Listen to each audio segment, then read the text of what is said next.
This is KGW News at noon. Our top story here at noon is a deadly shooting on I-5 in Salem this morning. Oregon State Police confirmed in the last hour that a state trooper shot a suspect, and again, the suspect is dead. Thank you for joining us here at noon. I'm Drew Carney. Because of that shooting, I-5 was shut down completely near the Highway 22 interchange just before 9 o'clock this morning, and the northbound lanes of I-5 are still closed in that area right now. Again, Oregon State Police confirmed that a suspect was shot by a trooper. Our photographer covering the story sent us this video saying a body appeared to be underneath this tent, surrounded by investigators. All southbound lanes of I-5 through Salem are back open this afternoon, but northbound lanes remain closed. And ODOT says that exit 254, the Mission Street exit, will be shut down for the next 8 hours. We'll bring you updates to this story online at KGW.com and right here on the air later this afternoon during our news at 4 p.m. We also have more information to pass along right now about a deadly stabbing in southeast Portland. Police tell us the victim was a taxi driver for Radio Cab and that they arrested the man who they believe is responsible. 30-year-old Moses Lopez is now in jail, charged with the cab driver's murder. Officers responded to Southeast Washington and Water Avenue just after 6:30 last night and found a man's body. This is the 22nd homicide this year in Portland.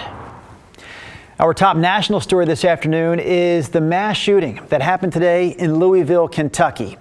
5 people are dead, including the shooter. We know this happened at a bank in downtown Louisville right around 8:30 this morning. Louisville police also confirmed that 8 people were injured during the shooting. 2 of those people critically injured, including a police officer. During a press conference this morning, the deputy chief described the quick response by police. Within 3 minutes of being dispatched, officers arrived on scene and encountered the suspect almost immediately, still firing gunshots. Officers exchanged gunshots with that suspect, and ultimately that suspect did die at the scene. We are trying to confirm if that suspect died of a self-inflicted gunshot wound or was killed by officers at this time. The name of the shooter and the name of the victims have not yet been released, but it's believed that the shooter may have either been a current or former employee at that bank. There was also another unrelated shooting in Louisville today that happened right around the same time, leaving 1 man dead and sending a woman to the hospital. According to authorities, this shooting happened on the campus of a technical college. The suspect was reportedly walking around outside at the time of the shooting and used a vehicle to get away. Police don't have anyone in custody, but they did confirm that this shooting is not related to that mass shooting at the bank. All right, back to some local headlines now. If you take a look at your screen, Albany police are looking for help to find a missing 13-year-old boy. His name is Tristan Charles Wade. You see him there in the background. According to his mom, he was last seen leaving a friend's house on Southeast 6th Avenue in Albany last week, and he's believed to be with that woman on your screen, 24-year-old Alyssa Thomas. Again, she's the woman you see in this photo. Police say they have reports that the two are in the Portland area and are apparently trying to leave the state. Anyone with information is asked to call Albany Police. Opening statements in the trial against Lori Vallow began this morning in Idaho. Vallow is accused of murder, conspiracy to commit murder, and also grand theft in connection with the deaths of her 2 kids, JJ and Tylee, and her husband's ex-wife, Tammy Daybell. Over the past 2 weeks, attorneys and the judge narrowed down the pool of potential jurors from 18 down to from 1,800 to the final 18. The judge gave the jury very strict instructions, ordering them not to talk about the case or research it in any way, so they can keep an open mind throughout the trial and work together during deliberations. As each side gives their opening, they're just going to explain this is what we expect to present. And so you won't hear any argument from either side saying, and this will show you that. You'll just hear Mr. So-and-so will tell you, Miss So-and-so will explain. Once opening statements are over, evidence in this case will be presented for the first time. A big step since the kids' disappearances made national headlines back in 2020. All the seats in the main courtroom, by the way, today were reserved within 2 minutes. The trial is expected to last 8 weeks. Just before 8 o'clock this morning, we received reports of a landslide near Corbett. So this is about half a mile west of Vista House. We did send a photographer out there to check it out, and they saw part of the road was covered by mud. You can see it here from this video. Crews are on the scene. They've actually cleared out most of the rocks and the other debris off the road there. But crews are still concerned about possibly unstable ground above the roadway and continue to assess the situation. The state of Washington, meanwhile, getting closer to banning the sale, transfer, and manufacture of assault weapons. The state Senate passed a bill to do just that over the weekend. The bill still needs approval from the State House and a signature from Governor Jay Inslee, although the governor already said he will support it. Here's KGW's Evan Watson with more. Washington state lawmakers are set to ban the sale, transfer, and manufacture of assault weapons in the state.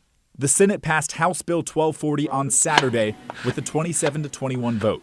Notably, this bill doesn't affect people who already own guns, like AR-15s, AK-47s, and M16s. So I think this took that out, and it opened up the conversation so that we could focus on what we really wanted to do, which is to stop the flow of these types of weapons into the state of Washington. State Senator Yasmin Trudeau, a Democrat who supported the bill, says this is just one step. And no single bill is going to address gun violence at large, but we know that there is a direct correlation between mass shootings and the types of weapons that are being banned under this bill. Bills to ban automatic or semi-automatic guns have failed to pass in Washington for years.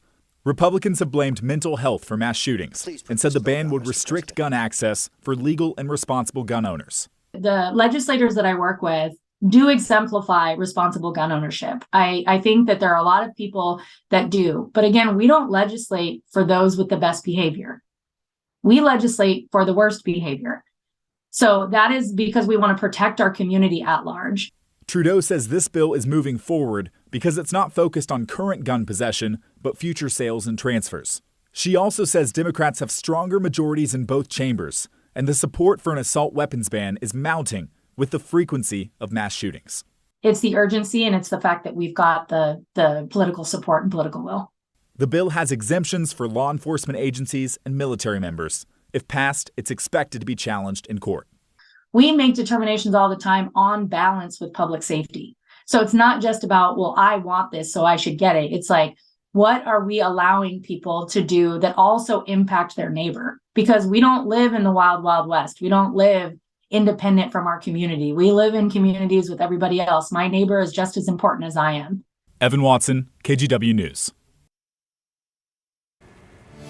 People in the Tacoma area are sheltering in place today because of the smoke from this boat fire we're showing you. This fire started Saturday morning. The U.S. Coast Guard says the ship is carrying 55,000 gallons of diesel and 19,000 pounds of Freon. No word yet on how this fire started, but we do know no one was hurt. Meanwhile, Oregonians have a chance to talk to lawmakers this month about how to spend the state's $32 billion budget. Hundreds of people packed the auditorium at PCC's Sylvania campus to voice their opinions over the weekend. This was a 2-hour public hearing. Several people advocated for better pay and better working conditions for personnel and support staff. Personally, a lot of people who have to work multiple jobs on top of their full state job. I see that people cannot take their breaks. They sometimes skip their lunches. They have to work mandatory overtime, and they still feel like they're fallen behind. If you're interested in speaking to the Joint Ways and Means Committee, the next public hearing is set for this Friday at the Newport Performing Arts Center at 5 o'clock. There are also several more meetings coming up here in the next few weeks. You can check out those dates and times at kgw.com.